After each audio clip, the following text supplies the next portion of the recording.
Hello, class. Today we're going to be talking about government provided goods and services.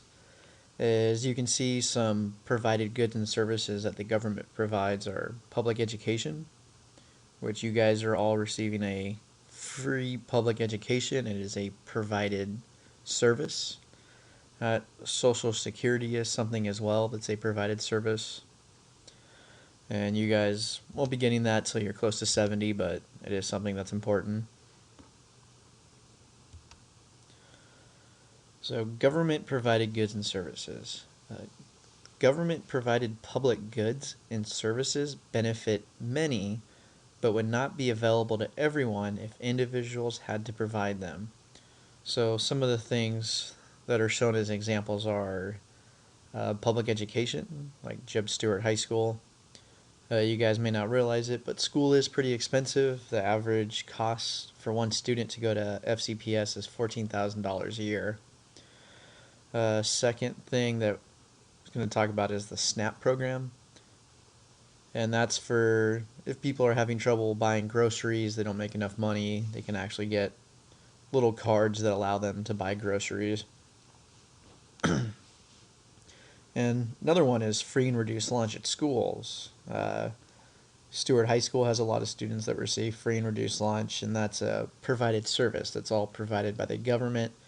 And the reason why the government does this is because if the government didn't do it, a lot of people wouldn't receive it. It is possible for private industries, things like churches, things to get money from private donations to assist with this, but when the government does it, it ensures that everyone is able to get it. When the private industry does it, a lot of people can get it. Most people may be able to get it, but the government ensures that everyone is able to receive these services. How are these goods and services provided? I mean, quite simple. It's taxes and or fees pay for the production of government provided goods and services. So those of you that have jobs right now, you already notice you're getting taxes taken out. When you pay for your car, there's fees usually associated with it. You have to pay property taxes. All those things you pay go into these services. So just like Social Security, which is a sort of like a retirement fund that the government has, you put money into it, but when you turn 70, you get it. You're going to start getting money from the government. So it's paid for by taxes and fees. So it's paid for by citizens and even people who aren't citizens, because when you go buy food from the grocery store or go to McDonald's, you're paying taxes. So some more examples of goods and services provided by the government. Infrastructure, that's a big one. Infrastructure is things like highways, it could be freeways, could be an airport, could be bus stops, bus stations. That would be considered infrastructure. Public health and safety, that would be things like the Center for Disease Control, uh, groups that are looking to just make sure people are healthy, make sure things are safe, make sure diseases aren't spreading. Like when West Nile virus was popping up, it popped up in the United States a couple times. That would be something the government sends people there. They want to make sure it doesn't spread. Last one, public schools. I mean, that's pretty self explanatory. And for the safety aspect, which I forgot to talk about before, that would be things like police, fire department, ambulance.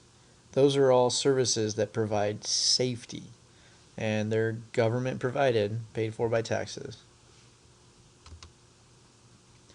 So, what are the reasons why the government provides public goods and services? So, here are some of the reasons. It is more efficient and not likely that the good or service would be provided by private individuals in the marketplace. So, things like Social Security, where when you are 70 years old, you're retired, you're not able to work anymore, you're going to get money from the government. Uh, you wouldn't probably not get that from private individuals. Things like free and reduced lunch that schools have, you might be able to get some of that through private individuals, but Once again, the government can step in and it provides it for everybody, and it's more efficient. The other reason is the goods or services may benefit everyone, not only a purchaser. So this makes sure, once again, everyone benefits from these. It's not just some people, everyone benefits. Another thing is the value of the goods or services is greater than individual consumers could afford. So once again, public education, it's $14,000 a year. For some people, like maybe if you're an ESOL student, it's probably closer to $16,000 to $17,000 a year. And a lot of people cannot afford that type of money to pay for school, so the government provides it because individual consumers could not afford it. I know, for instance, my daughter, I'm not going to be able to afford a private school for her. I'm going to put her in a private school. The other thing it does is it promotes economic equity. So just people being equal. If you can't afford food, you shouldn't have to starve to death. The government's going to assist you and provide you with some money to get food, or maybe you'll get lunches at schools. It wants it to be an equal playing field for everybody. So that's another reason why the government provides it. Last but not least, I have a joke. Do you know why the clam ate all the food? It's because he's shellfish. Ha ha ha. Let me know if you have any questions.